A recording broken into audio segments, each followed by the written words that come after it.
This book seems interesting. ဒီစာအုပ်ကစိတ်ဝင်စားစရာကောင်းမဲ့ပုံပဲ။ဒီစာကြောင်းမှာသုံးထားတဲ့ seem ကို speaking ပြောရင်ဘယ်လိုသုံးကြမလဲ။ seem ကိုကျမတို့ရဲ့စိတ်ထဲမှာဖြစ်လာတဲ့အထင်အမြင်တွေကိုပြောချင်သုံးလို့ရပါတယ်။ဥပမာတငယ်ချင်းကပါတီပွဲတစ်ခုကိုရောက်နေတဲ့ထားပါတော့ဒီအချိန်မှာကိုကတငယ်ချင်းတစ်ယောက်ကိုမြင်လိုက်တယ်။သူ့ပုံစံကမျက်နှာမကောင်းတော့ဝမ်းနည်းနေတယ်လို့ဖြစ်နေတယ်။ဒီအချိန်မှာတငယ်ချင်းကသူ့အနားကိုသွားပြီးတော့ကိုယ့်ရဲ့အထင်အမြင်ကိုဒီလိုလေးပြောလို့ရပါတယ်။ Hey Sarah, is everything okay? You seem a bit upset. Hey Sarah, အားလုံးအဆင်ပြေလား။မင်းကြီးကနည်းနည်းဝမ်းနည်းနေတဲ့ပုံပဲ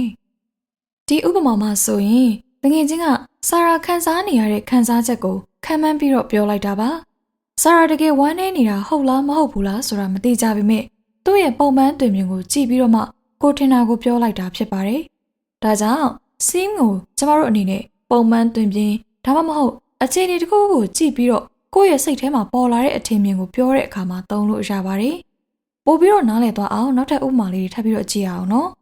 ။ It seems like it's going to rain soon. မကြခင်မိုးရွာတော့မယ့်ပုံပဲ။ဒီမှာဆိုရင်ကောင်းကင်ရဲ့အသွင်ပြင်ကိုကြည့်ပြီးတော့ကိုယ့်ရဲ့အထင်အမြင်ကိုပြောတာပါ။ The film seems interesting. Let's watch it. ဒီကစိတ်ဝင်စားဖို့ကောင်းမဲ့ပုံပဲ။ကြည့်ရအောင်လေ။ဒီဥပမာမှာပြောနေတဲ့သူက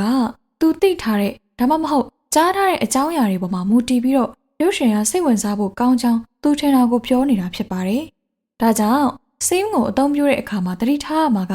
ကိုပြောတဲ့အရာကဟုတ်လားမဟုတ်လားမသိကြတဲ့အတွက်အဲ့ဒါကလုံးဝမှန်တာတွေမဟုတ်ဘူးဆိုတာကိုတော့သိထားဖို့လိုပါတယ်။ကိုရဲ့ထင်မြင်ယူဆချက်သက်ပါပဲ